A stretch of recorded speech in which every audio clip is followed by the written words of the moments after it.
The day Beatrice Atwood rode into Harlan Creek, New Mexico Territory, the summer of 1882, she had exactly 43 cents in her coat pocket, a mule named Copperhead who had seen better decades, and hands so raw and cracked from months of desperate work that the reins left fresh blood on the leather every morning. She was not a woman who inspired pity at first glance. She was too straight-backed for that, too deliberate in the set of her jaw, too careful with the way her dark eyes swept a room before she committed to entering it. She had the look of someone who had learned at great cost that the world rewarded caution and punished softness, and she had paid every cent of that tuition without complaint. What she inspired, when strangers bothered to look closely enough, was something closer to unease, the particular unease of encountering a person who has survived something that should have broken them and has not entirely decided whether the survival was worth it. She had been 26 when Thomas Atwood died. That was 2 years ago now. 2 years of scraping and hauling and taking whatever work came her direction, mending fences on ranches that barely tolerated a woman's presence, washing linens for households that paid half what they'd have paid a man, picking cotton under skies so hot they seemed to press down like a physical weight. She had buried her husband in the red clay of eastern Texas with her daughter Clara beside her, Clara being 9 years old and already learning from her mother's example how to hold grief somewhere quiet inside herself where it wouldn't slow down the work. Thomas had been a good man. That was the thing Beatrice returned to in the dark hours before dawn when sleep refused her. He had been a genuinely good man, patient, funny in a dry and understated way, faithful as a compass needle. The consumption had taken him quickly, which was perhaps a mercy for him if not for those left behind, and it had left Beatrice with Clara, a quarter section of land mortgaged beyond reason, and the dawning understanding that the world she'd thought she understood had rules she hadn't fully read. The mortgage had gone to the bank within 8 months. The bank had been polite about it, which had somehow made it worse. She had heard about Harlan Creek from a woman at a laundry in Socorro who said the town was growing and the ranches around it were hiring, and the foreman of the largest outfit, the Ashford spread, was known to be fair. Not generous, the laundry woman had said carefully, but fair.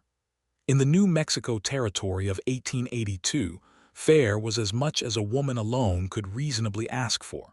So Beatrice had pointed Copperhead northwest and ridden toward fair. The town of Harlan Creek existed because of water and stubbornness in roughly equal measure. A creek that ran reliably year-round had drawn the first settlers, and the stubbornness of those settlers had kept the town alive through drought and Apache raids and the particular cruelty of frontier economics. By 1882, it had a post office, a general store run by a man named Hicks who weighed everything including his opinions very precisely, a saloon called the Copper Star, a small whitewashed church, a livery stable, a land office, and a scattering of homes and businesses that gave the impression of a town still making up its mind about whether it intended to stay. Beatrice rode down the main street in the late afternoon, the dust rising in small pale clouds around Copperhead's hooves, and she studied everything she passed with the focused attention of someone conducting an inventory. She needed to know what kind of town this was before she opened her mouth in it.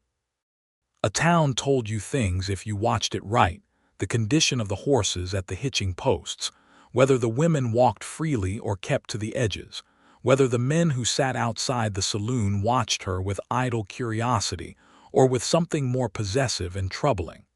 The horses were decent. The 2 women she saw crossed the street at a measured pace without looking over their shoulders. The men outside the Copper Star watched her, because men outside saloons always watched a woman arriving alone, but they watched the way men watch something unexpected rather than something they intend to claim. She filed all of this and found the livery stable. The man at the livery was named Dowd, old enough to have stopped caring about much beyond the welfare of horses, and he agreed to take Copperhead for a reduced rate in exchange for Beatrice mucking stalls in the morning. She paid her first night from the 43 cents and walked back out into the early evening light to find the Ashford ranch. She was told, by a boy sweeping the steps of the general store, that the Ashford ranch was 4 miles north, but that Emmett Ashford himself came into town most Saturday mornings to settle accounts at Hicks's store. Today was Friday. She could wait. She spent Friday night in the livery, which Dowd permitted with the wordless pragmatism of a man who had seen worse arrangements and didn't waste energy on judgment. She slept on clean straw with her coat pulled around her, and Clara pressed warmly against her side.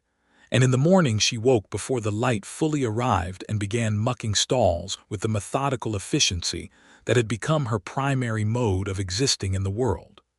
Clara woke when the light came properly and watched her mother work for a while, then wordlessly found a second rake and began helping.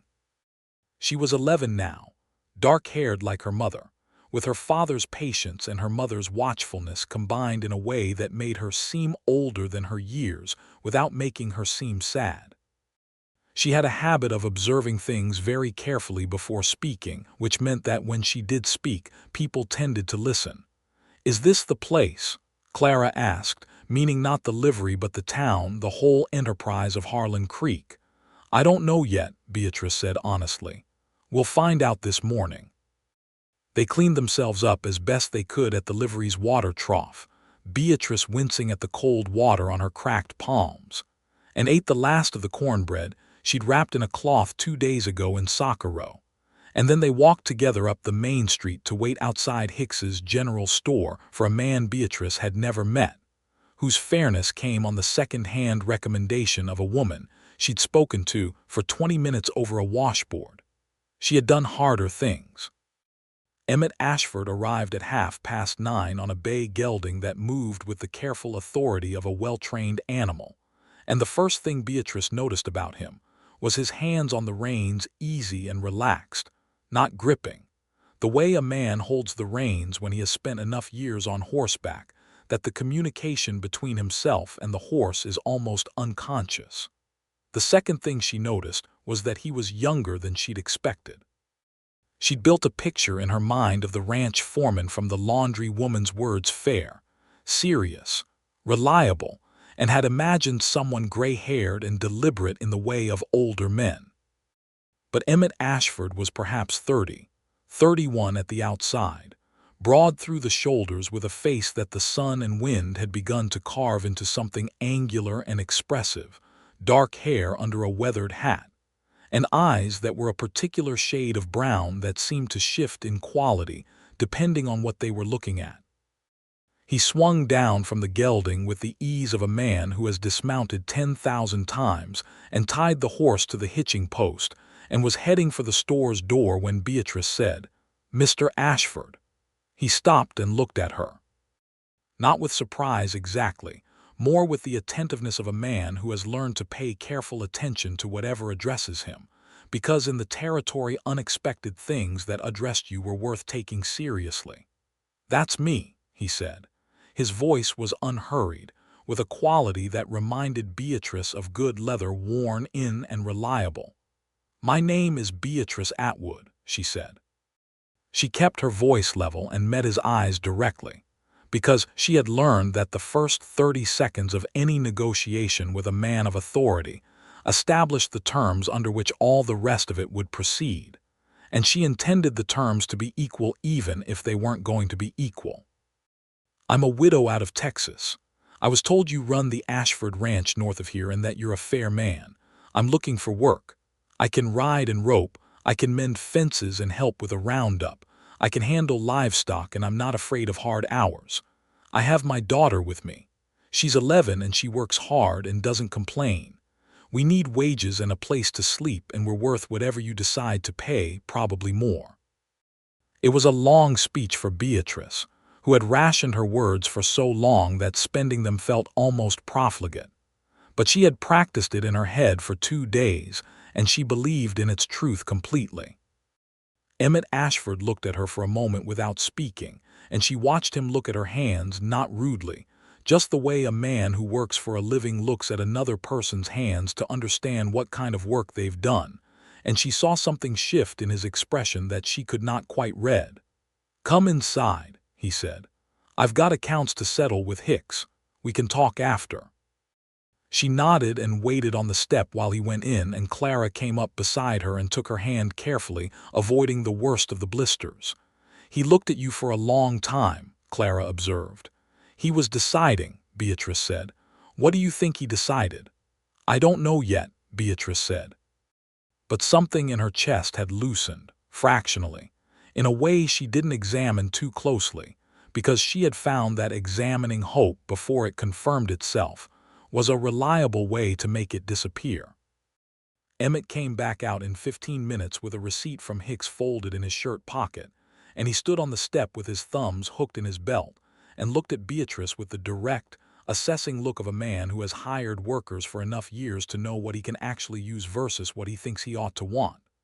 "You know anything about horses beyond riding?" he asked. "I can treat common ailments," she said. "Thrush, stone bruises, colic.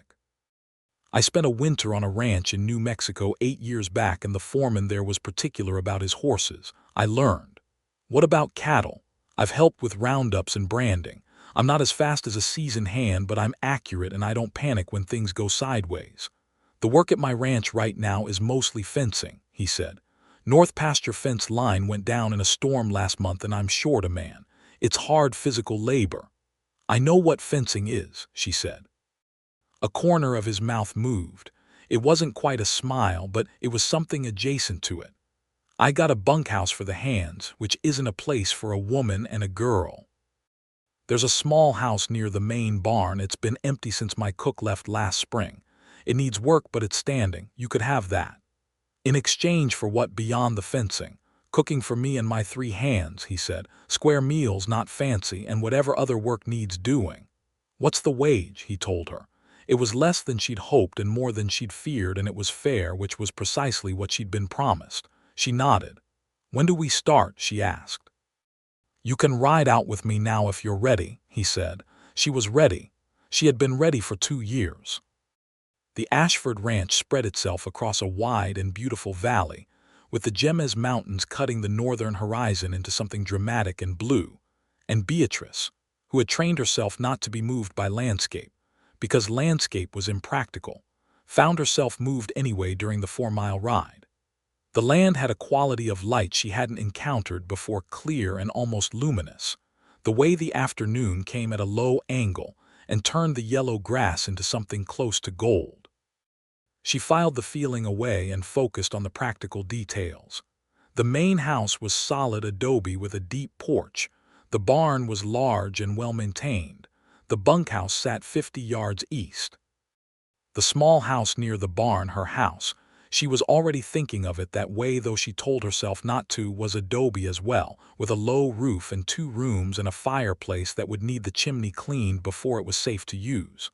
"My hands are out on the fence line," Emmett said as they dismounted. "You'll meet them at supper. Hector Ruiz has been here 5 years. Amos Kent came last spring. Billy Oates is young and still learning, but he works. They're decent men."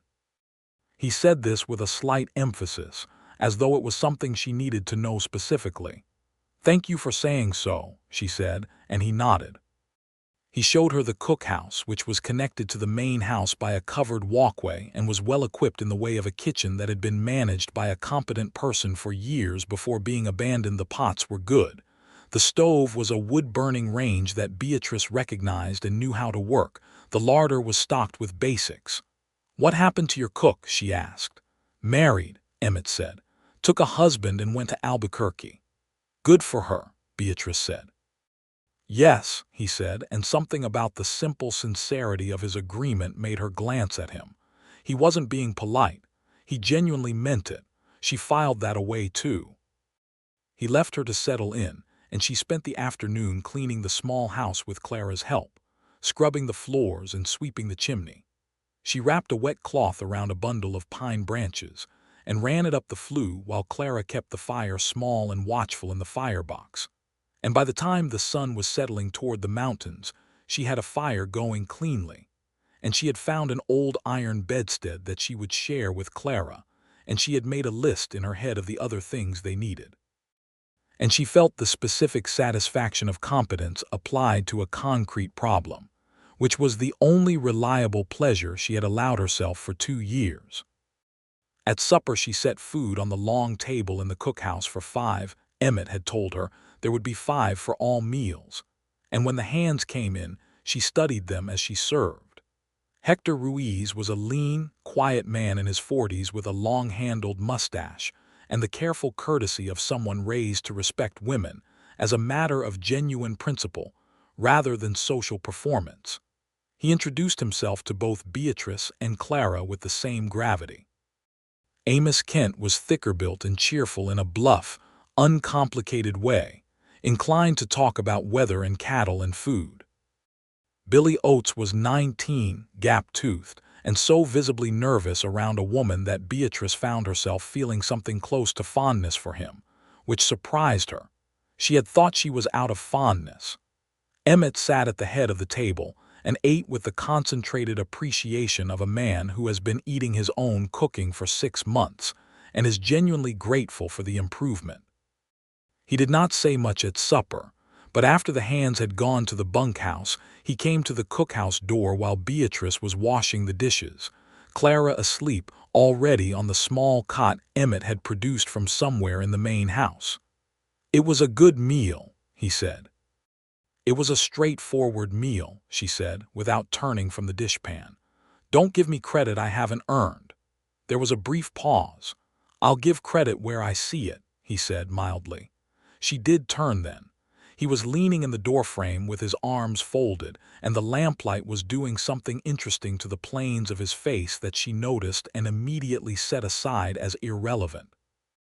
"You said you'd been waiting for someone like me," she said, and then felt a sudden, vertiginous alarm because she had not meant to say that. It had been in her head, something she'd turned over since he'd said it earlier that afternoon when she'd pressed him on what had made him decide so quickly. He'd said it then, casually, standing by the barn. "I don't know exactly. I suppose I'd been waiting for someone like you. Someone who knew what they were asking for and wasn't going to be delicate about it." She'd tucked it away and apparently had not tucked it away tightly enough. "I did say that," he said, without any awkwardness. "What did you mean by it?" He considered the question with the unhurried seriousness that she was beginning to understand was his characteristic mode, the opposite of careless. "I mean, I've had a hard time finding people who will do the work without making the work more complicated than it needs to be," he said. "Most people who come out here want something particular and they're not honest about it. You were honest about it. That's rarer than it ought to be." She turned back to the dishes. "All right," she said. "Good night, Mrs. Atwood." "Good night, Mr. Ashford." She listened to his boots on the hard ground outside, crossing toward the main house, and stood very still for a moment with her cracked hands in the warm dishwater, and then she finished washing the dishes and went to bed. The fencing work began the next morning at first light. Hector and Amos were already at the north pasture when Beatrice arrived, having left Clara with strict instructions and a list of small chores appropriate for an 11-year-old, and she threw herself into the work with the particular intensity of someone who needs physical effort to keep other things quiet. The fence line was a good half-mile of collapsed wire and broken posts, the result of a violent thunderstorm that had knocked down trees onto sections of it, and the weight of a cattle stampede spooked by lightning, Hector explained, that had done the rest. The work was brutal. Setting new posts required a post-hole digger, and the willingness to repeat the same motion hundreds of times in soil that varied from workable to almost concrete hard depending on where you were in the pasture. Stringing wire required leather gloves, which Beatrice had, and which helped only somewhat given the state of her palms. By midday she was aching in her shoulders and back in ways she recognized from similar work, and had learned to regard as simply the price of the task. Emmett came out at midday with water and a cold lunch bread and salt beef, which he'd apparently prepared himself at the main house, and he distributed it without ceremony, and settled himself on a fence post to eat alongside his hands. Beatrice observed that he did not treat his men with the hierarchical distance she'd seen on other ranches, where the owner or foreman ate separately and held himself apart as a matter of status. He ate the same food, listened when Hector spoke, asked Amos about a horse he'd been watching for lameness, reminded Billy about the correct way to anchor a post without making Billy feel like an idiot. She watched him do all of this and felt something she identified after a moment as respect, which was not nothing. She had not respected many people unearned since Thomas died. After the meal, when the others had gone back to work, Emmett stayed near her for a moment with his water canteen, not with any obvious purpose but in the way of someone who has thought of something and hasn't decided whether to say it. "Your hands," he said finally. "What about them?" "There's a salve in the main house, beeswax and tallow and a few other things. My mother made it her recipe. I've kept it for burns and cuts." He paused. "It helps for that kind of thing." She understood he was trying to be tactful. Her hands looked the way they looked and she knew it. She felt something she didn't expect, not embarrassment. She was past embarrassment about her hands, but a strange warmth at the care embedded in the offer. "Thank you," she said. "I'll ask for it this evening." He nodded and went back to help Amos with a particularly stubborn post, and Beatrice picked up her post-hole digger and went back to work, and did not examine the warmth further because it was the middle of the morning, and there was a fence to build.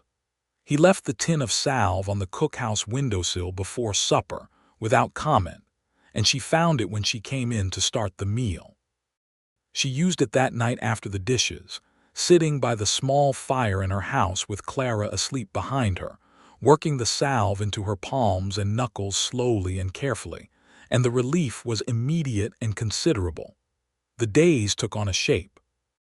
The fence work continued through the first week and into the second. It was a substantial project, and Beatrice found her rhythm in it, learned which tool to use for which soil, learned to work alongside Hector in a productive quiet that didn't require conversation to function. Hector, she came to understand, had worked for Emmett's father before Emmett, and had a loyalty to the ranch that was practically geological, built over decades into something fundamental. He was careful with her at first, not unkind but formal, in the way of someone who has not yet decided what category a new person belongs to, and is unwilling to commit before the categories are settled.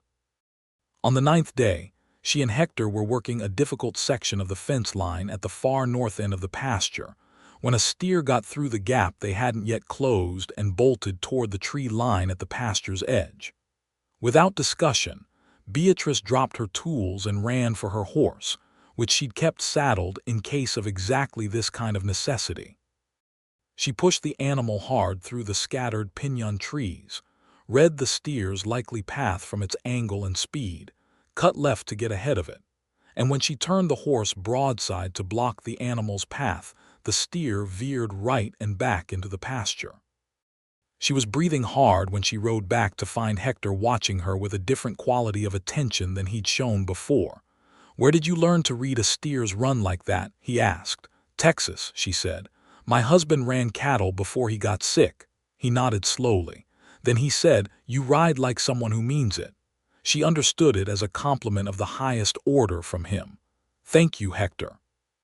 From that day on, Hector's formality shifted into something warmer, not effusive. He wasn't built for effusive, but genuine.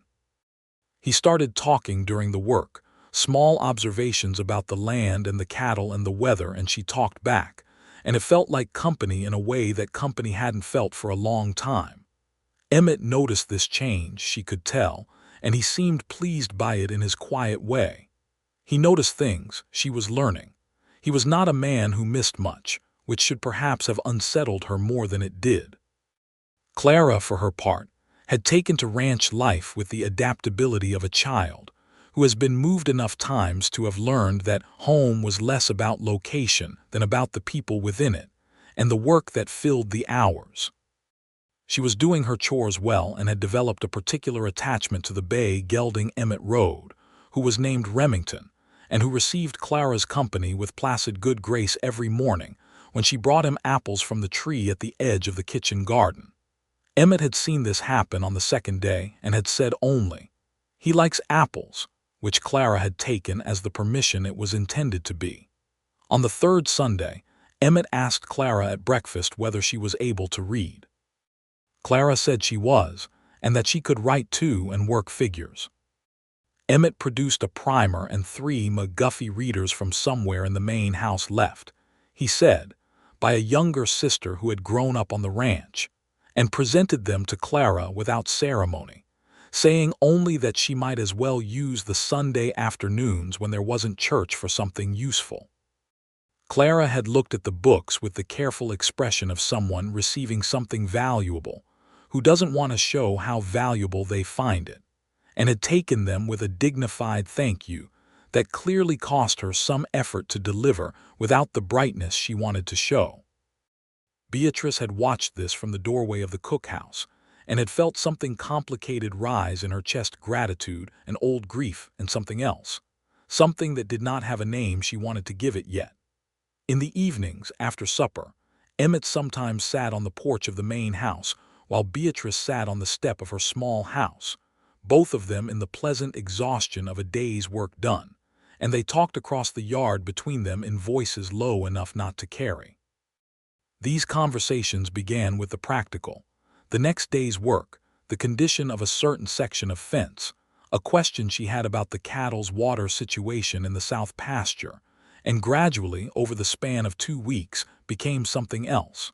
Not dramatic, not the sudden revelation of souls, just a gradual widening of the territory they were willing to cover, the way a trail gets wider when more people walk it. She told him about Texas, about Thomas, keeping it factual and unsentimental, the way she talked about it to people she didn't know well. He listened in the way he did everything, with full and unhurried attention. "How long were you married?" he asked. 5 years, she said. "We met when I was 19, he was 22, she paused. He was a good man." "You said that before," Emmett said. "The way you say it, I believe it." "It's the truest thing I know about him," she said. He was quiet for a moment. The night insects were audible, and somewhere near the barn an owl was asking its nocturnal questions. "I've never been married," he said. "I know," she said, and then felt exposed because it implied she'd been paying attention to what she'd heard about him. "Is it strange to you?" he asked. "A man my age?" "No," she said. "This is hard country, it keeps you busy." "It does," he said. But the way he said it suggested that wasn't quite the full answer, and she didn't push for the rest of it, because it was early yet, and she believed in waiting for things to arrive in their own time. The fence work was finished in the 3rd week, and Beatrice expected to be told that her usefulness was therefore reduced, but Emmett came to her with a new list. The barn needed its roof patched in 2 places before the monsoon rains came in July. The kitchen garden had been unmanaged since the cook left and needed serious attention if they were going to have vegetables through the summer. And the calves born in spring needed to be weaned, and the process required extra hands. She nodded to all of it and organized her days accordingly, and the work continued to be the shape of her life, solid and concrete and reliable in the way that work always was, which was why she had clung to it. In town on the following Saturday, she rode in with Emmett to get supplies, a practical arrangement he'd suggested without making it into anything more than practicality.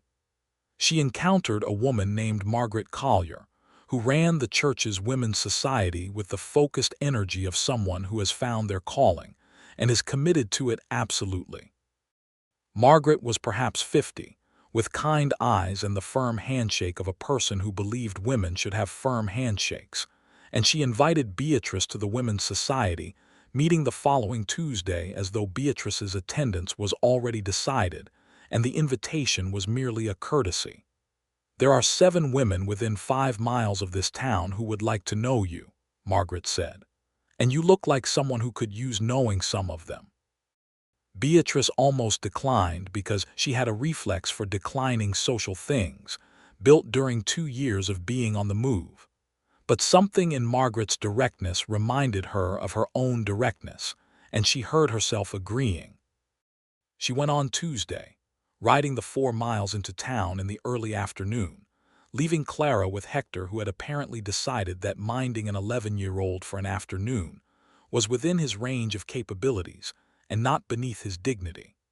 The meeting was held in Margaret's parlor, which was warm and crowded with 7 women who were genuinely curious about Beatrice and expressed it without the condescension she'd sometimes encountered from settled women toward itinerant ones. A woman named Rosa Gutierrez had been born in New Mexico territory and knew the land with an intimacy that showed in everything she said about it. A woman named Jane Whittaker was the doctor's wife and had opinions about everything, delivered with the cheerful certainty of someone who has been right often enough to trust her own judgment.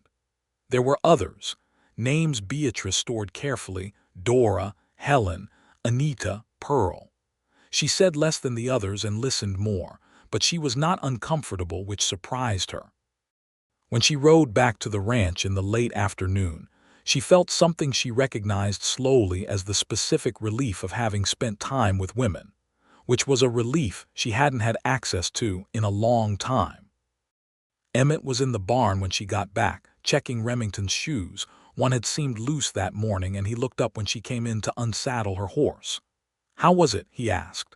"Good," she said, and then elaborated, which she did not always do. "Better than I expected. Margaret Collier is formidable."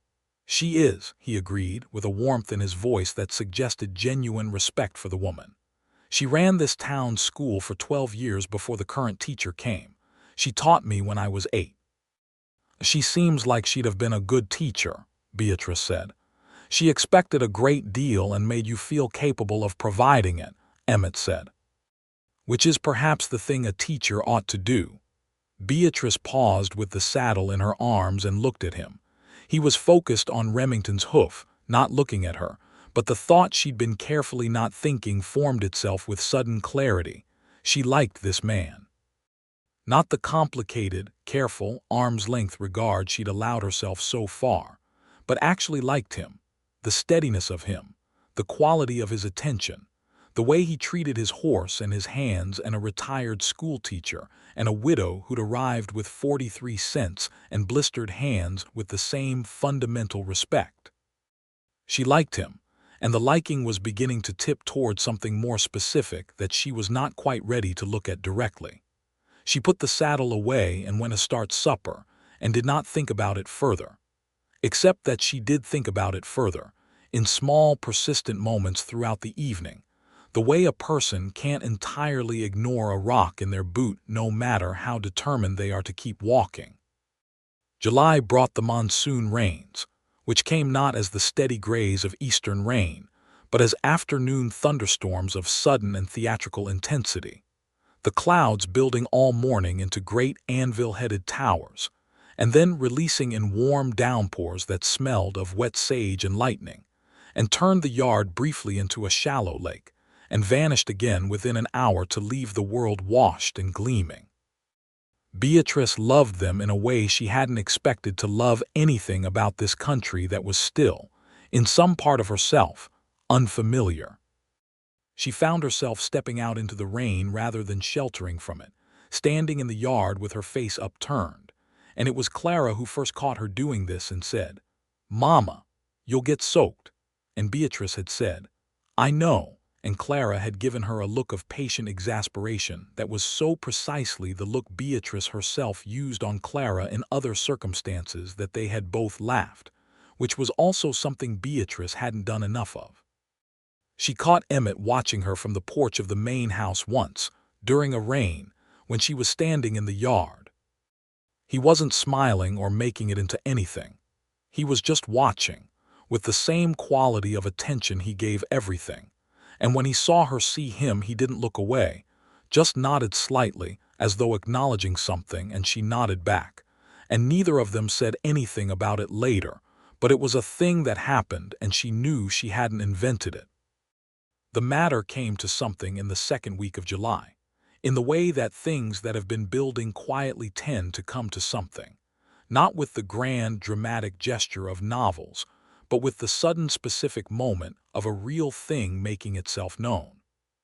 She had been working in the kitchen garden in the early evening, pulling weeds in the last of the day's warmth, and her back was aching from the angle of it, and her hands were the way they always were, but better than they'd been thanks to the beeswax salve.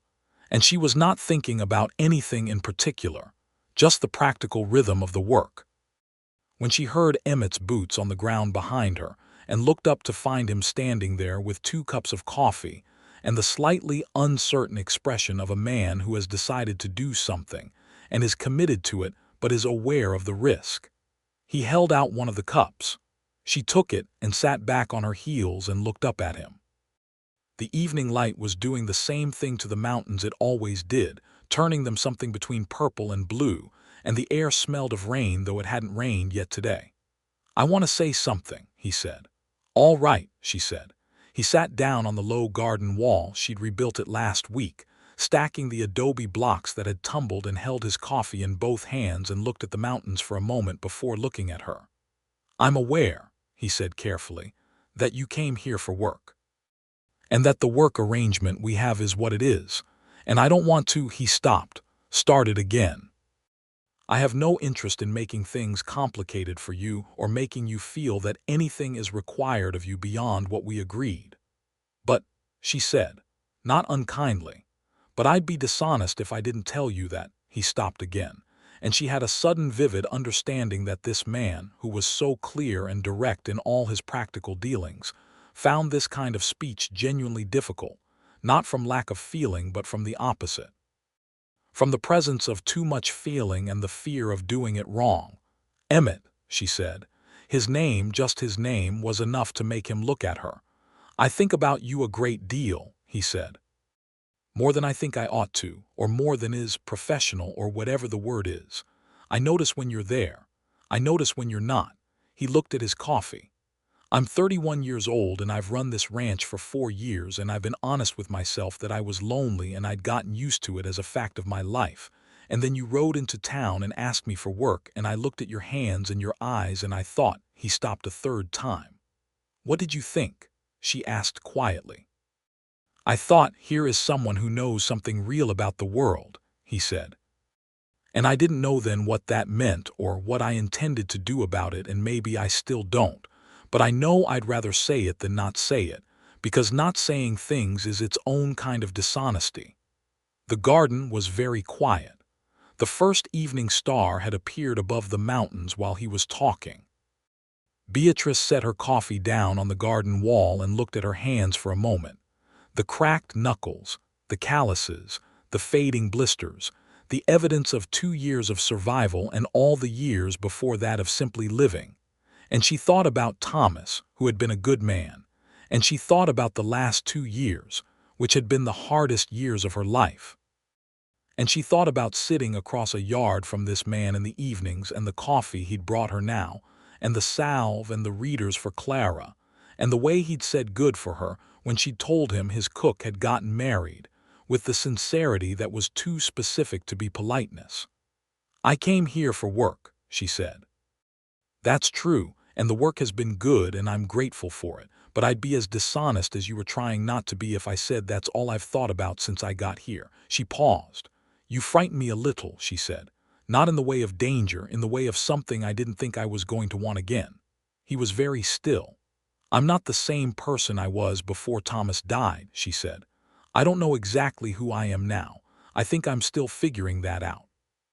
"That seems reasonable," he said. "But I know that she found herself in the same difficulty he'd had, the problem of having too much to say and not enough practice at saying it, and she found, oddly, that this similarity helped. I know that I'd like to have more evenings like the ones we've been having, and I know that when you're not around I notice that too." He let out a slow breath, like a man who has been holding one for a long time without fully knowing it. "That's enough," he said. "That's plenty." "I'm not asking for more than I know what you're asking for," she said. "You're asking for the same thing I am, more time, more knowing." "Yes," he said, "that's exactly it." "Then let's have that," she said. They sat in the garden in the evening light and drank their coffee and talked until it was fully dark, and what they talked about was not consequential. His family, his father who had built the ranch, his mother who had made the beeswax salve, her childhood in Ohio before her family moved south, the first time she'd ridden a horse, his first summer alone on the ranch after his parents had moved to Santa Fe for his mother's health. But it felt like the most consequential conversation she had had in years, because it was a conversation built for the specific purpose of letting someone in, and she was letting him in, and he was letting her in, and both of them knew it. Clara, who had been watching this entire process with the sharp attention of an 11-year-old who has spent 2 years watching her mother survive and is now watching something different happen, said the next morning at breakfast, with the bluntness of her age, "You and Mr. Ashford were talking for a very long time last night." "We were," Beatrice agreed. "About what?" "Various things." Clara considered this. "He brought you coffee," she said. "Twice. I saw from the window." "He is a thoughtful man," Beatrice said. Clara folded her hands on the table in an unconscious imitation of a much older person weighing a matter of importance. "I like it here," she said. "I'd like to stay." Beatrice looked at her daughter, at the dark hair and the careful eyes and the small capable hands that were so much like her own that it sometimes made her throat tighten, and felt the full weight of what this child had been carrying alongside her for 2 years, and felt the full significance of what Clara was, in her 11-year-old directness, giving her permission for. "I'd like to stay too," she said. The summer deepened and the work continued, and the territory between Emmett and Beatrice expanded naturally and without rush. The way ground thaws, from the outside slowly and then, once the warmth reaches the deeper layers, more quickly than you'd expect. They rode together when the work required it, and sometimes when it didn't. He showed her the parts of the ranch she hadn't had occasion to reach yet, the creek in the east pasture where the cottonwoods grew in a dense cathedral row, the rocky overlook to the north where you could see 30 miles of valley on a clear day. She told him more about Texas, more about Thomas, the specifics she usually kept private, and found that telling him did not diminish the memories but rather settled them, placed them more firmly into the past where they could be honored without determining the future. He was not hurried about physical affection. He was the kind of man who understood the weight of things and didn't rush what ought to be unhurried. But one evening in late July when they were coming back from the creek, and the horses were walking slowly in the early dark, he reached across the space between them and took her hand. Just that. Her damaged, work-hardened hand in his equally work-hardened hand, and he held it with the careful gentleness of someone holding something that is both strong and precious. And she let him, and they rode the rest of the way back to the ranch like that. She thought about it afterward in the way she thought about things that mattered to her slowly, from multiple angles, checking it against her own sense of herself and what she needed. She had not expected to be held again in any sense of the word. She had built a life that didn't require it, that was functional and dignified and sufficient. But there was a difference, she was rediscovering, between sufficient and good. And she wanted good. She thought, with a slightly vertiginous honesty, that she had wanted good for a long time, and had been afraid to admit it because wanting things in the years since Thomas had seemed dangerous, a way of leaving herself open to loss again. But loss was going to come or not come regardless of what she wanted. The 2 years of desperate, careful survival had not actually protected her from loss. They had only kept loss from company. She decided, quietly and firmly, in the way she made all her important decisions, to stop protecting herself from what she wanted. Emmett came to find her 2 days later, in the morning, with a look on his face that combined determination with the slight nervousness of a man preparing for a jump over uncertain ground. "I'd like to take you and Clara to the social in town this Saturday," he said. "The church is holding it in the churchyard. There'll be music and food, and it's an occasion for—" He paused. "I'd like to take you, both of you, and I'd like it to mean something publicly if that's not—" "Yes," she said, before he could finish the sentence. His expression shifted into something that was unmistakably relief and delight combined. "Yes. Yes," she said, and let herself smile at him fully, without the careful rationing she had been applying to her expressions for 2 years, and she saw him see it and watched something in his face open up in response. "Good," he said. "That's good." The Saturday social was everything Margaret Collier had apparently organized every social event in the county, to be generous with food, warm with genuine community, and presided over by Margaret herself with the same benevolent authority with which she had apparently once taught multiplication tables, and the Declaration of Independence to the children of Harlan Creek. Beatrice wore her best dress, which was honest blue calico, clean and carefully mended, and she stood beside Emmett as he introduced her and Clara to people he'd known his whole life, and the way he stood beside her communicated, without anything dramatic, that she was there with him and he was there with her, and this was a thing. Hector danced, which surprised Beatrice because he had seemed too dignified for dancing, but he danced very well and with obvious enjoyment, and Billy Oates danced badly and with equal enjoyment, and Amos Kent stood at the food table and maintained a position of principled non-dancing from which he observed everyone else's dancing with benevolent judgment.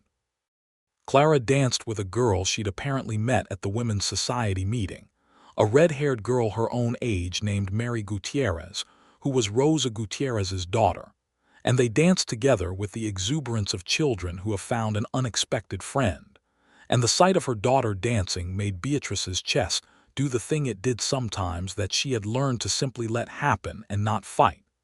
Emmett danced with her. He was not a gifted dancer. He moved with more determination than grace, but he was attentive to her and careful about it, and when the music was a slow waltz he held her at the respectful distance appropriate to a public occasion, and they moved together and she was aware of the warmth of his hand at her waist and the fact that she did not want to be anywhere else in the world at this particular moment. "You're thinking something," he said quietly. "Several things," she said. "Good things." "Yes," she said. "Good things." He held her a fraction closer, just a fraction, and she allowed it, and the evening continued around them golden and warm. August arrived, and with it, a situation that required more than the gentleness of summer evenings. A man came to the ranch on a Thursday morning, rode in bold as anything. A man named Creel who worked for a larger outfit to the south called the Dalton Holdings. The Dalton Holdings had been expanding northward for 2 years, buying out smaller ranches, and in some cases pressuring ranches to sell, by making things difficult for them, diverting water access, cutting fences, the kind of slow attrition that was technically legal enough to evade the law and practically vicious enough to work. Emmett had been aware of this and had been careful, maintaining his water rights with the rigor of a man who knows exactly how valuable they are and what losing them would mean. Creel was not unpleasant in manner. He was one of those men who deliver bad news in a pleasant voice, as though the pleasantness of the delivery changes the nature of what's being delivered. He told Emmett that the Dalton Holdings had purchased the water rights from the parcel to the north, which affected the creek on the east pasture, and that they intended to reassess the flow arrangements. Beatrice was there when Creel said this, because she'd been repairing a hinge on the barn door and had no reason to leave, and she watched Emmett's face during Creel's speech. He was very still, the stillness of a man controlling something considerable. "The water rights I hold on that creek are documented with the Territorial Land Office," Emmett said. "I'd recommend Mr. Dalton review those documents carefully before making any decisions about flow arrangements." "Of course," Creel said pleasantly. "I'm sure Mr. Dalton has his lawyers reviewing everything." "I'm sure he does," Emmett said. "Good morning, Mr. Creel."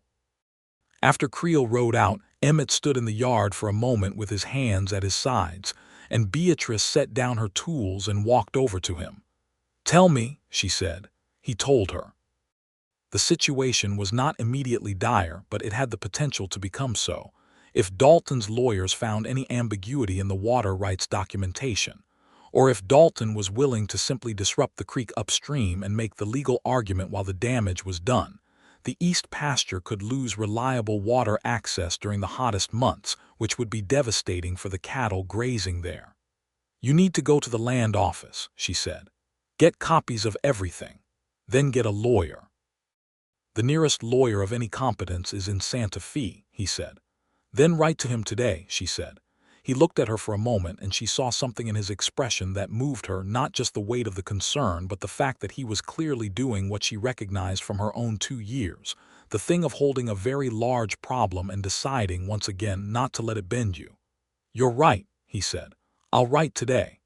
"I can help you draft it," she said. "I have a fair hand." He smiled at her, not quite the smile of relief, but close to it.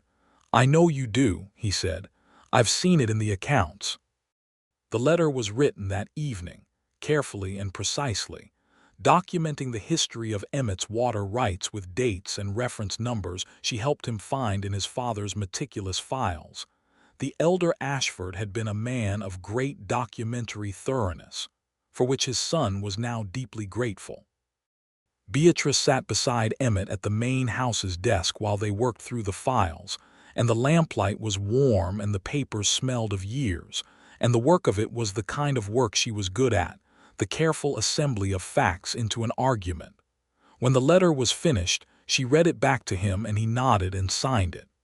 "You're good at this," he said. "Thomas was meticulous about his own documents," she said. "I helped him. I learned what made a case clear." "I'm sorry you lost him," Emmett said. He said it simply, with no agenda, just an honest acknowledgement. "I am too," she said. "But she looked for the word, I'm grateful for what I had and for what I have now." He looked at her with the full and careful attention that was so particularly his, and he said quietly, "Beatrice," just her name. The way he said it was enough. She leaned across the slight space between their chairs and kissed him. Not dramatically, a deliberate and tender kiss, the kind that is a statement rather than a question, her decision fully made and offered freely. He was very still for a fraction of a second, and then he kissed her back with a warmth and gentleness that felt like him entirely, like the man she had been watching and learning for 3 months, and it was nothing like the novels she'd read in girlhood. It was better than that, because it was real and specific to these two people in this lamplit room in New Mexico territory in August of 1882. They sat together for a while after, comfortable in the silence that had been comfortable between them for weeks, but was different now, warmer, more defined. And then she went home to her small house and lay awake for a long time in the good, unsettling way of someone whose life has shifted into a new configuration, and who is taking the measure of it with pleasure rather than fear. The water rights situation resolved in September, 3 weeks after the letter was sent, when the Santa Fe lawyer, a careful man named Aldrich who Emmett's father had used, and whose reputation was excellent, confirmed that the documentation was unambiguous and had written to Dalton's lawyers to say so. Dalton apparently decided that the Ashford holdings were not worth a legal fight when there were softer targets available, and Creel did not return, and the East Pasture Creek ran its reliable course through the cottonwoods through the rest of the summer and into the fall. With the threat resolved, Emmett seemed to breathe more freely in a way she hadn't realized he'd been constrained, and the ranch entered the autumn with a quality of ease that felt earned. The cattle were moved to the lower pastures for winter. The barn roof held against the first hard rain of October. The kitchen garden was harvested and the produce stored, and Beatrice had done enough preserving in her life to do it well, and the shelves of the cookhouse filled with jars in the firelight-colored way of a stored harvest that means the winter will be manageable. Clara had her 12th birthday in October, and Emmett made something of it quietly, without drama, but with intention.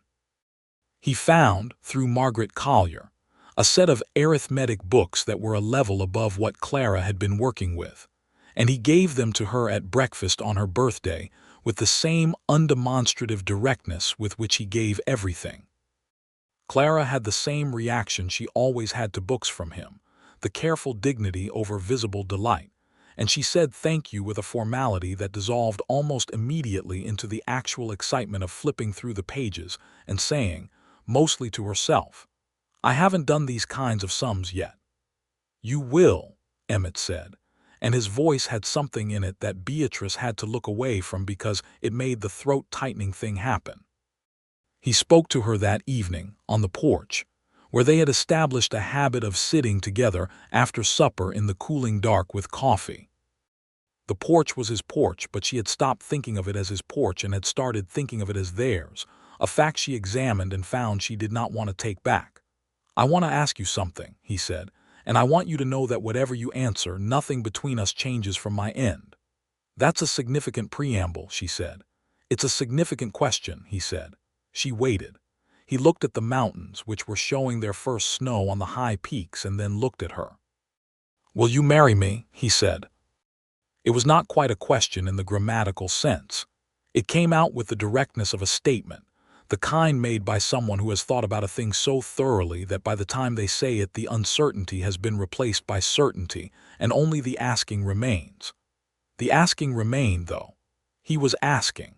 And she heard, underneath the directness, the thing he'd said he wanted to prevent the possibility of the answer being no, and the determination that no would be accepted.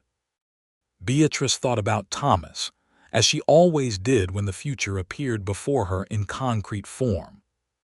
She thought about Ohio and Texas, and 2 years of roads and work, and the 43 cents in her pocket in Copperhead, and the way this man had looked at her hands the first morning and offered her salve and left it on the windowsill without comment. She thought about Clara dancing at the social, and the books, and the creek under the cottonwoods, and the rain, and sitting beside him at the desk while they built an argument out of his father's careful files, and the way he'd said her name in the lamplight. "Yes," she said. He let out a breath, and then his expression did the thing it rarely did, the full unbuttoned version of his feeling, and it was wonderful to see. He reached for her hand across the arm of his chair, and she gave it to him, and they sat in the dark with the mountains ahead of them and the lamplight behind them, and it was one of the best moments of her life. They were married in November, in the whitewashed church in Harlan Creek, on a day that was cold and brilliant, the sky a blue that seemed too saturated to be real, the cottonwoods along the creek wearing the last of their gold. Margaret Collier was there, and the women from the Tuesday meeting, and Hector Ruiz, who had put on a suit that fit him with the surprise of a garment worn only on exceptional occasions, and who stood near the front with the gravity of someone witnessing something that matters. Amos Kent and Billy Oates cleaned up well, Billy with his hair wet-combed into reluctant order, and his gap-toothed smile wider than seemed structurally reasonable. Clara stood beside Beatrice and held her mother's bouquet, dried wildflowers that Rosa Gutierrez had made into something beautiful, with the expression of someone who is doing everything they can to be dignified about a profoundly good thing. She was not entirely succeeding, and Beatrice was glad of it. Emmett stood at the altar in a dark coat and his cleanest shirt and watched Beatrice walk toward him with the quality of attention he gave everything, but more so, more than she had ever seen from anyone. She walked toward him, and he looked at her the way certain kinds of light look at certain kinds of landscapes, with full and absolute recognition, as though he had been waiting for exactly this view, and had not entirely believed until this moment that he would see it. She reached him, and he took her hands, her cracked and calloused and determined hands, and held them with the same careful gentleness of that evening on horseback in July, as though they were both strong and precious, because they were. The minister spoke, and they repeated the words that people have repeated in such circumstances since there were words and circumstances. And when it was finished, she was Beatrice Ashford, which was a name she tested quietly in her mind and found fit her exactly, without strain, the way a good tool fits a hand that knows how to use it. The celebration afterward in the churchyard was warmer than the temperature justified, fueled by the generosity of the community and the excellent pies that Jane Whittaker's household had produced, and the fiddle player Margaret had imported from somewhere to the east, who played until his wrist gave out, and then played a little more. Emmett danced with her, and this time he was less determined and more easy about it, and she thought that was perhaps what happened when you stopped performing for a thing and started just being in it. Hector, holding a cup of coffee by the churchyard wall, watched them dance with an expression that was almost but not quite a smile, and when Beatrice caught his eye he nodded, slow and deliberate, and she nodded back, and that was the whole of the communication, and it was sufficient. The winter that followed was the best winter of Beatrice's adult life, and she thought about that sometimes with something close to wonder, because it was also a hard winter, full of hard work and cold mornings, and the particular challenges of keeping a ranch alive through the deep cold months of a mountain winter. The cattle required careful management. The pipes froze twice and required Emmett and Beatrice together in the pre-dawn dark to thaw them with careful heat and considerable cursing on Emmett's part that he apologized for, and she waved away as irrelevant. There was a week in January when a storm kept them all inside, and the enforced proximity of 5 people in connected buildings required patience and accommodation that tested everyone's good nature to its useful limits. But it was good. The evenings were good, the two of them by the fire in the main house, which was her house now too, with books and conversation and the particular quiet of 2 people who have stopped needing to fill silence and have started simply inhabiting it together. Clara doing her arithmetic at the kitchen table, occasionally asking a question that either of them might answer, settled into the ranch with the thoroughness of a child who has decided, finally, that she is home. The beeswax salve ran out in January, and Emmett remade it from his mother's recipe. She had written it down. He found it in a small leather-bound book with other household notes, and he did it with the same careful attention he gave everything, and brought the new tin to her without ceremony, and she understood that the giving of it now was different from the first giving in the early days, was inflected with all the months in between. And she held it in her blistered hands and felt the specific quality of being known. "Your hands are better than they were," he said, watching her. "Better than the day I came into town," she agreed. "They'll always show what you've done," he said. "I know," she said. "Good," he said simply. "They should." Clara thrived through the winter on the arithmetic books and the McGuffey readers, and the conversations with Mary Gutierrez when they could arrange meetings in town. And she developed a passion for the horses that went beyond the affectionate apple-giving of the early months into something more serious. A genuine talent for understanding horse behavior that Hector recognized, and began to cultivate by letting her watch and eventually help with the training of a young mare named October, who had come to the ranch in September with a suspicious disposition toward saddles. By February, Clara had October taking a saddle without complaint, and by March she was riding her, and Hector watched this with the expression he reserved for things he found genuinely impressive, which was rare and therefore meaningful. "She has a gift," he told Emmett, and Emmett told Beatrice, and Beatrice told Clara, and Clara received this with the careful dignity that barely contained the blazing satisfaction underneath. Spring came to Harlan Creek in the way spring came to the New Mexico territory, not gradually and apologetically like the springs of the North, but with sudden conviction, the warmth arriving in early March and the wildflowers following within weeks, the mountains losing their snow from the bottom up over a matter of weeks until only the highest peaks wore white. The land greened in a way that surprised Beatrice every time, the gray-brown of winter transforming into the muted, particular green of high desert renewal, and she learned the names of the wildflowers from Rosa Gutierrez, who knew all of them in 2 languages. In April, Beatrice knew she was pregnant.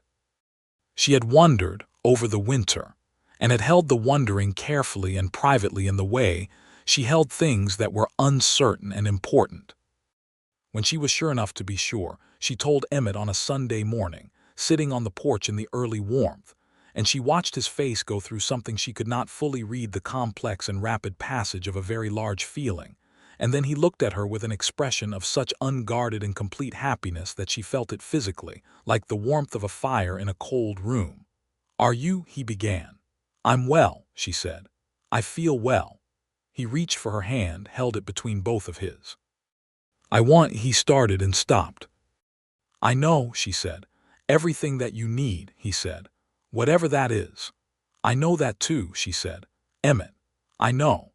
He raised her hand and pressed his mouth to the back of it, to the knuckles, to the evidence of all the work she had done and was still doing and would keep doing, and she felt the weight of the gesture, the deliberateness of it, and it was one of those moments she filed away in the part of herself that kept the things worth keeping. She told Clara that afternoon, privately, in the small house that they didn't sleep in anymore, but that they kept for a purpose neither of them had fully articulated.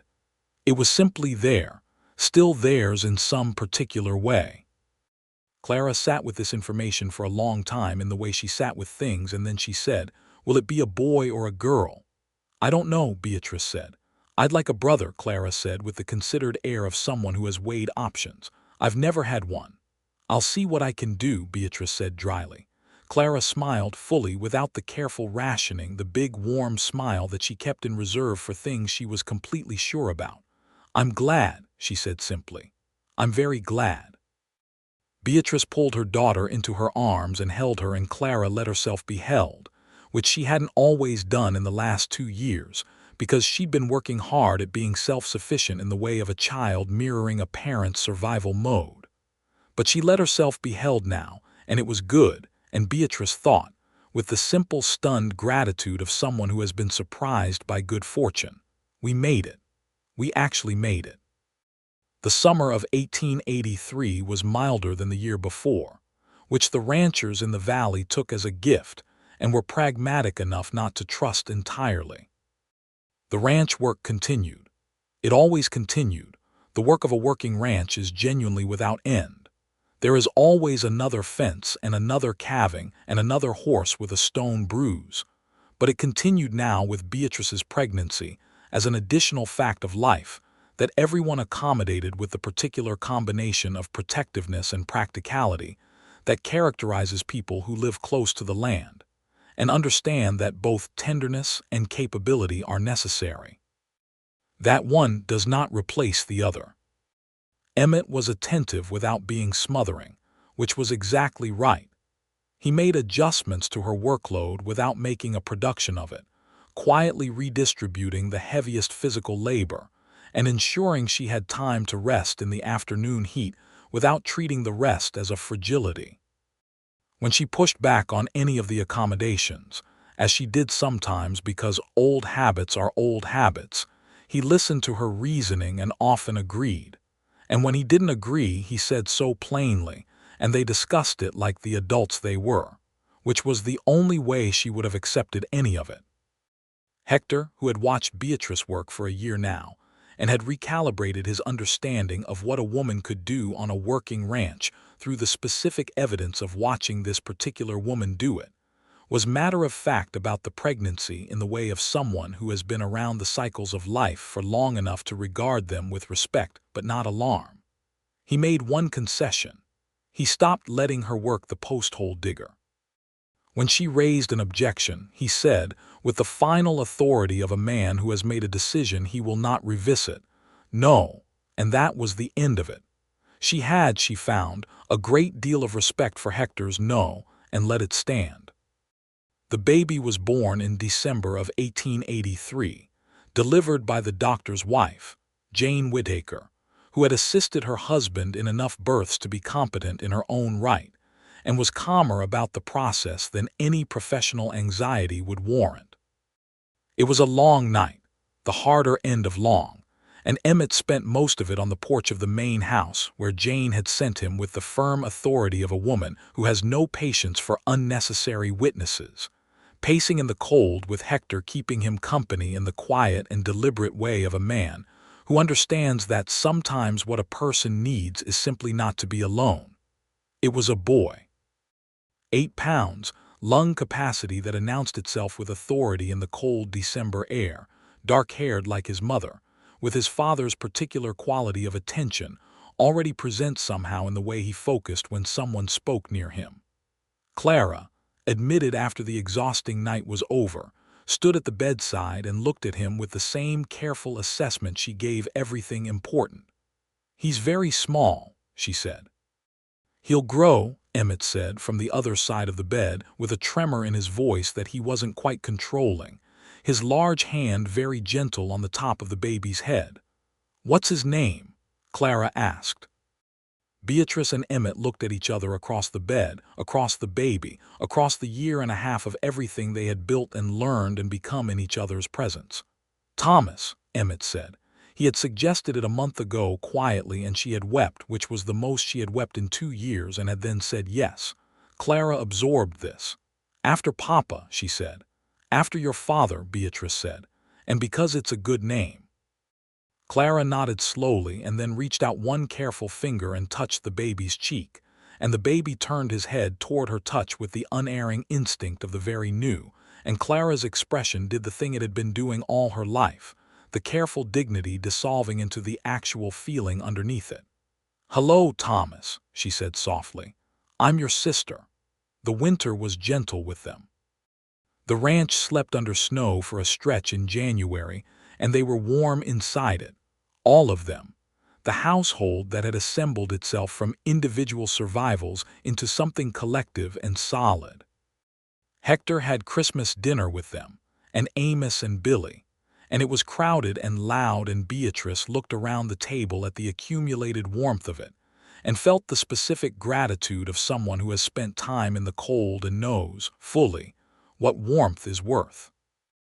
Emmett watched her look around the table and caught her eye, and the look he gave her was private and complete, the look of someone saying something without words that words would only reduce, and she held it and gave it back, and it was enough, more than enough. It was everything. In the spring, Thomas Ashford discovered that he could make his mother laugh by reaching for the beeswax salve tin on the bedside table and shaking it like a rattle, because the dried herbs inside made a sound he found satisfactory. And this action, performed with the solemn concentration of a 5-month-old who has discovered a reliable trick, did in fact make his mother laugh every time, which made his father laugh watching it. Which made Clara put down her arithmetic book and smile at all of them from across the room with the particular expression of someone who has not forgotten what it was to have less and is paying full attention to having more. Beatrice Atwood, who had ridden into Harlan Creek with 43 cents and blistered hands and eyes that had looked at more hardship than most people see in a lifetime, sat in the morning light of the ranch house in the spring of 1884 and listened to her family around her. The baby's sounds, Clara's pencil on paper, Emmett's voice outside talking to Hector about the north fence, which always wanted attention in spring, because some things in life are reliably circular. And she understood something she had not been able to understand in the years between Thomas Atwood's death and this morning. She had thought, in those years, that what she was building with her survival was a life. And she had been right, but only partially. What she had actually been building was the capacity for a life, the strength to carry it, the knowledge of what it cost, the unillusory understanding of what it required. The blisters on her hands were not merely the evidence of suffering. They were the evidence of having become exactly who she needed to be in order to be here, in this specific life, with these specific people, in this morning that was both ordinary and, if she was paying attention, which she always was, extraordinary. She set Thomas down on his blanket on the floor, where he immediately applied himself to the tin again, rattling it with the dedication of his age, and she went to the window and looked out at the yard, where Emmett was gesturing at something on the fence line, while Hector nodded with the gravity of a man who has heard about fence lines for 30 years and remains committed to the subject. She thought about the woman she had been in that soccer row laundry, hearing about a ranch foreman who was fair. She thought about the long ride to Harlan Creek on a mule named Copperhead. She thought about standing outside Hicks's general store in the morning light with Clara's hand in hers and 43 cents in her pocket, waiting for a man she didn't know. She had asked only for work. He had given her the rest of her life. She knocked on the window. Emmett looked up from his conversation with Hector, and when he saw her at the glass he smiled. The full version, the one she had been working to produce for 2 years now and had not yet tired of, and raised a hand in the particular gesture that meant what's wrong and also somehow simultaneously what do you need, and are you all right and I see you. She held up Thomas, who was still rattling the tin and had now added a vocalization to the performance that he seemed to find gratifying. Emmett's expression shifted into something that was humor and love in equal parts, and he said something to Hector and then came toward the house, crossing the yard in his long, easy stride, and Beatrice stood at the window watching him come toward her and felt, with the full and unguarded certainty of someone who has learned what certainty costs and therefore values it completely, that she was exactly where she was supposed to be. The ranch grew in the years that followed. Billy Oates eventually saved enough money to take a small parcel of land to the west and start his own operation, and they gave him a proper send-off, and Emmett helped him with the first season because that was the kind of man he was. Hector stayed, as he had always stayed, as geological and committed as the land itself, and as his years increased his authority on the ranch became something almost like legend, a quiet certainty that had weathered everything. Clara grew into a young woman who could train horses better than anyone in the valley, and knew it, without being proud about it in an unpleasant way, and who spent 2 years corresponding with a school in Santa Fe that had agreed, on the strength of Margaret Collier's formidable letter of recommendation, to admit her on a partial scholarship to complete her education properly. Clara leaving for Santa Fe was harder than Beatrice had expected, and she did not pretend otherwise. She held her daughter at the stage stop in Harlan Creek on a September morning in 1887, and held her properly, for as long as Clara would allow, and then let her go onto the stage and watched it roll away down the road, and came home and sat in the kitchen for an hour being sad about it in a way. She allowed herself fully, because she had learned that the things worth feeling were worth feeling all the way through. Emmett sat with her through the hour, in the chair across the table, not saying much, just being there, which was what was needed.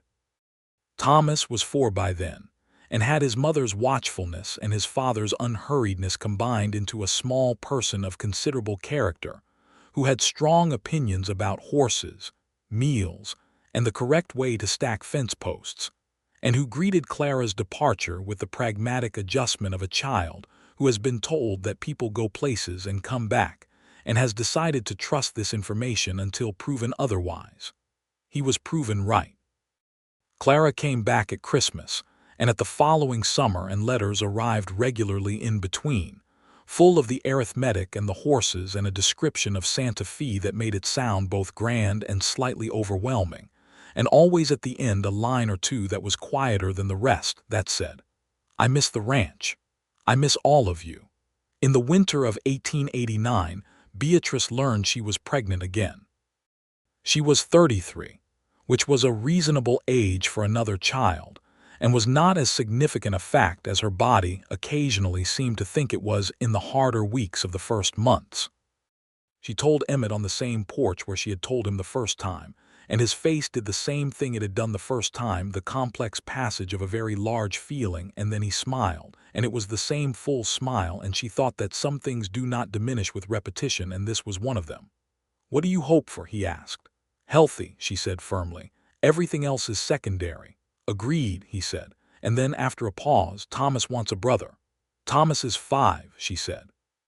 "His wants are extensive and frequently impractical." Emmett laughed, and it was the laugh she had accumulated years of evidence for now, warm and specific and entirely his, and she loved him the way she loved the things she had learned the full value of through their absence and their presence alternately, completely, without reserve, without the careful rationing that had been her survival mode for so long and was no longer needed. The second child was a girl, born in the high summer of 1889, healthy and definitive about her presence from the first breath. They named her Elizabeth, which had been Emmett's mother's name, and which pleased the elder Ashfords in Santa Fe deeply when the letter arrived.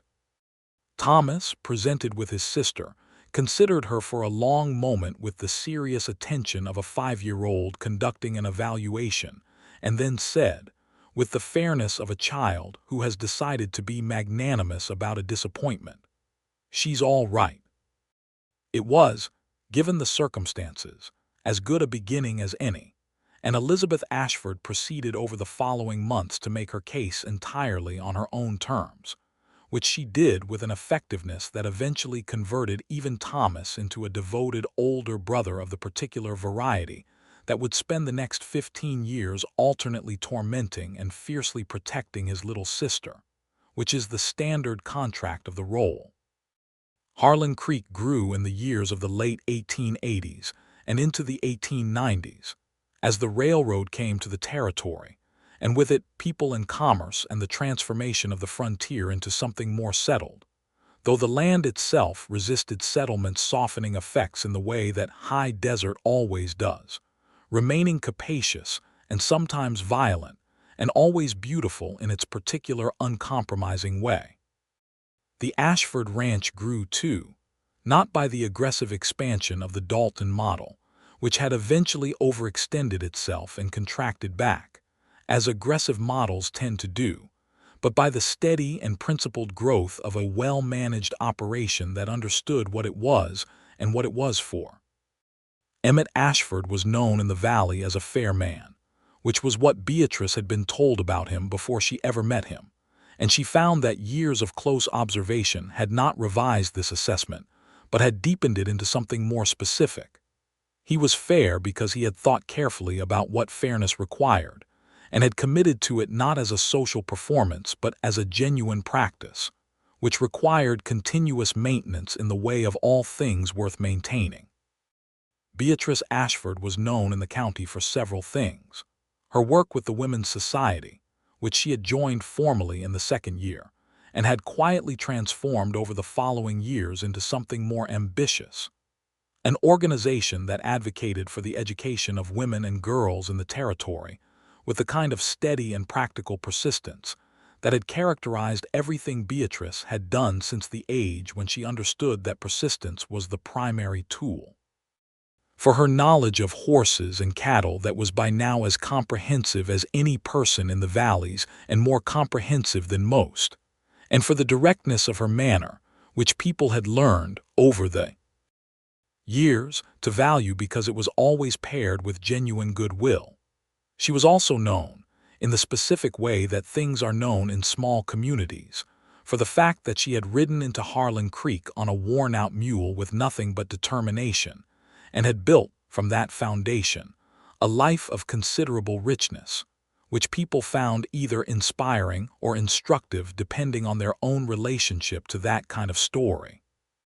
On a morning in the summer of 1892, 10 years after she had ridden into town, Beatrice stood in the yard of the Ashford Ranch in the early light with Thomas at 8 years old beside her, and Elizabeth at 3 on her hip, and watched Emmett come out of the barn leading Remington, still the bay gelding though considerably older now, gray in the muzzle and entirely serene about it, for the morning check of the cattle in the south pasture. He stopped when he saw her watching and looked at her with the look that had not, in 10 years, stopped being specifically his and specifically for her, the look of full and unguarded recognition. "You're up early," he said. "I'm always up early," she said. "I know," he said. "I've been grateful for it for 10 years. She shifted Elizabeth on her hip, and the child, who had her mother's dark hair and her father's brown eyes and nobody's patience, immediately reached for Beatrice's collar with the focused determination of someone pursuing an interesting object. "Go check your cattle," Beatrice said. "In a minute," he said, and walked across the yard to where she stood and kissed her in the morning light. And Thomas said, "I saw that from 4 feet away," with the disgusted authority of an 8-year-old. And Elizabeth said something incomprehensible but satisfied sounding. And Emmett laughed against her mouth, and she laughed too, and the morning was very fine, and the mountains were clear, and Harlan Creek was waking up in the valley below the ranch, and the work of the day was beginning, as it always did. as it always would, with the two of them in it together. Hector came out of the bunkhouse and looked at the scene in the yard and said nothing, because Hector never said anything about things that were right where they should be. He just walked to the barn to start his own morning and left them to theirs, which was as it should be. The creek in the east pasture ran clear and cold through the cottonwoods, the same creek that Dalton's lawyers had briefly threatened and had then thought better of threatening. And the cattle moved across the pastures in the slow, deliberate way of cattle that are well-fed and unbothered. And the mountains held the valley with the permanence of things that outlast all the human worrying done in their presence. And the ranch was alive with the specific quality of aliveness that comes from people who have chosen it, who have done the work of building something and have built it, and who know the difference between sufficient and good and have chosen good, and are in it every morning with their hands and their eyes and their history and their future together. Beatrice Atwood had ridden into Harlan Creek with blistered hands and eyes that had seen too much and had asked only for work. She had been given work, and more than work, and she had made of it everything she had, everything she was, and it had become the best life she knew how to want. And in the mornings especially, when the light came over the mountains and the ranch came awake around her, and she could hear Emmett's voice in the barn and Thomas arguing with the day's first obligation and Elizabeth's small certain footsteps in the hall, she knew that what had been built here was not merely hers or his, but theirs in the fullest sense built together. The way the good things are, from the materials of individual survival made into something collective and lasting and complete.